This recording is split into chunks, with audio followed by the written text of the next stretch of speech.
I'm here today with Fran from Tutok, and he's going to be doing a 2-tank veg oil conversions for me. So this is my Mitsubishi that I was telling you guys about. I've now purchased it. This is Fran.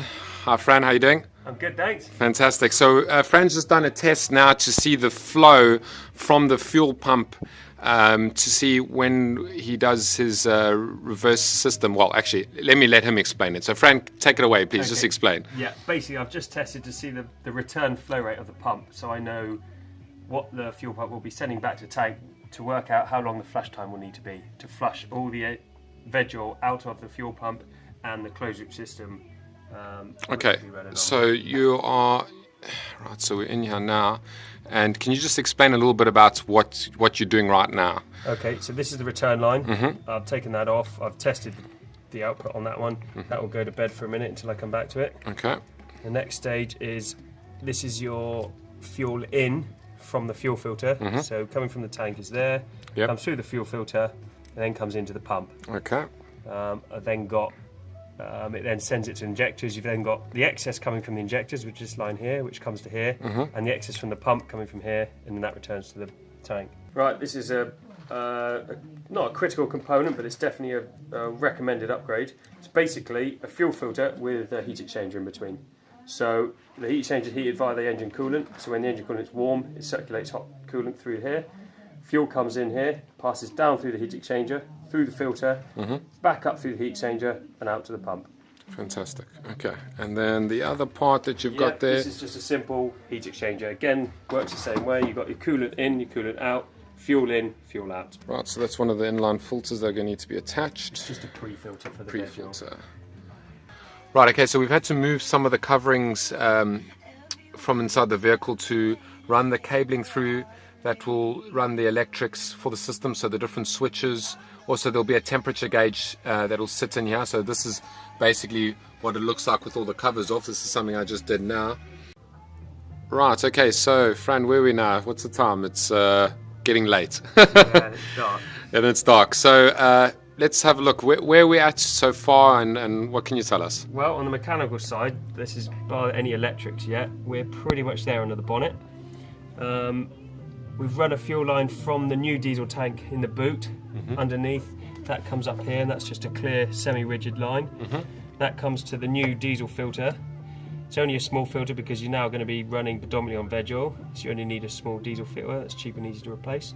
Diesel comes into the first solenoid valve, which I've written DERV in for you.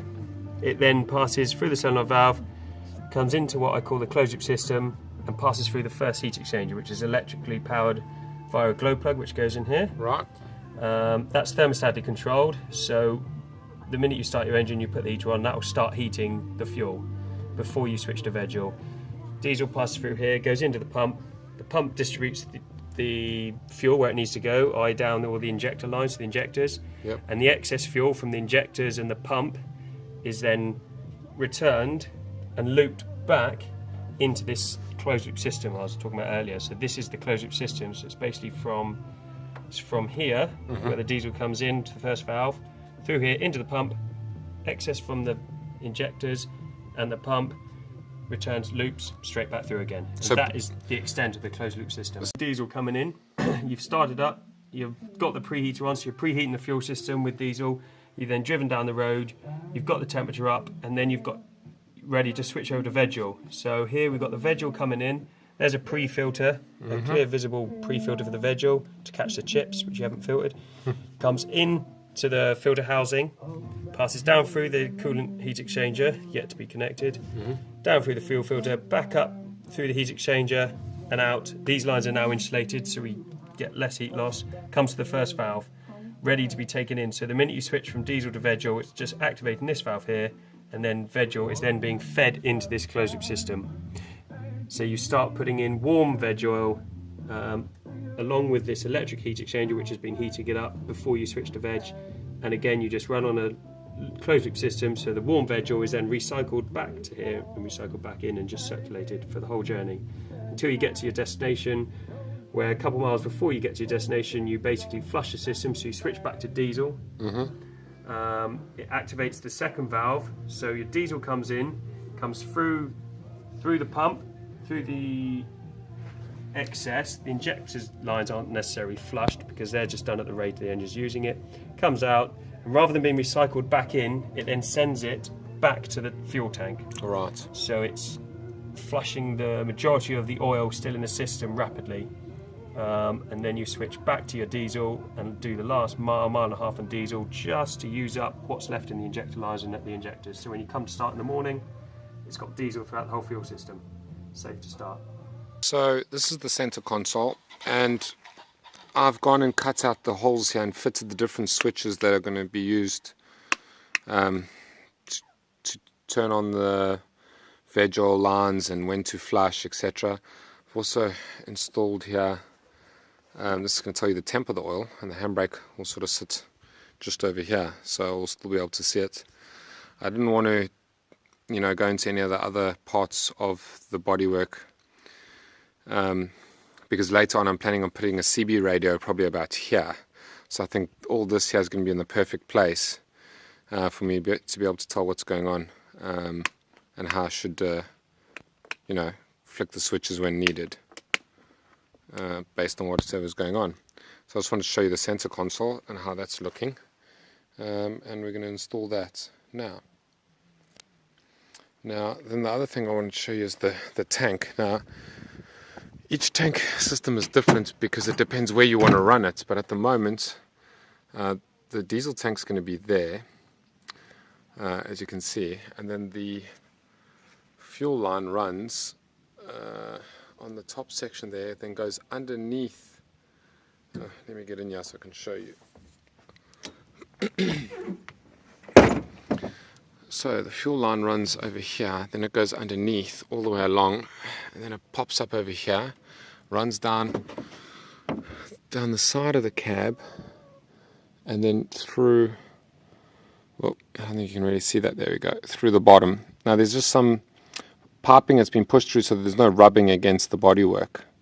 And really speaking, the idea is that you don't need a big tank for your diesel, because you are going to be running predominantly on veg oil. You only need the diesel for when you start up. So I put this little bracket here to stop it from going up and down, and then this is just to hold it in. At a later date I'll probably look at maybe putting a tank somewhere else so that I've got more usable space at the back, but right now this is how it's going to go, and then later I'll change that. Things have been taking a little while because there's been quite a lot of wiring that needs to be done. This is roughly what it's looking like now, just the wires need to be neatened up a little bit. And Fran is sitting inside the car and he's busy wiring in the extra switches that I was mentioning earlier. So you can see how the cablings run underneath here.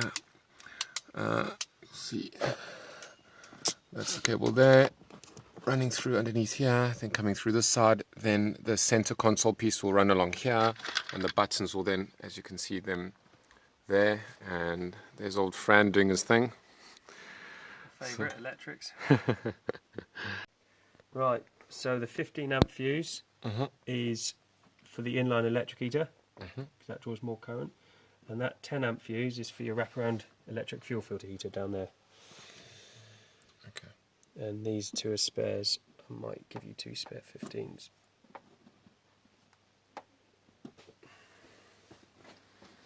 Because if the fuel filter fuse blows, which it shouldn't, it does, you might as well just go up to 15. Okay. If the other one blows, try 15 again, and if it blows again, try 20. So those are spares.